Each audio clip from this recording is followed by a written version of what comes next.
অসমীয়াত কথা কওঁ গাইছ দেখক প্ৰথম কৈছিলোঁ আমাৰ বুঢ়া ৰুমত পানী হৈছিলে বুলি কালি আজি চাওক এই চোফাত ক'ত তুলি ৰাখিছোঁ এই পাচলি ক'ত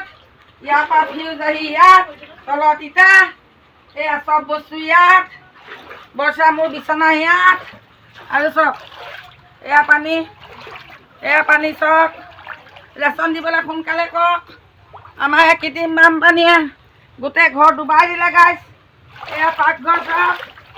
কৃত্ৰিম বানপানীয়ে আমাক ধ্বংস কৰি দিলে আৰু এইপিনে আহক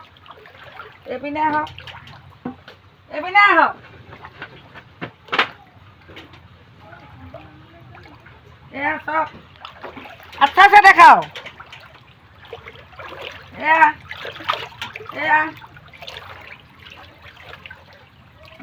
দিলেলে জামেকে দূৰলে বানপানী লাগতে হৈ গ'ল গাইছ লাইক আৰু শ্বেয়াৰ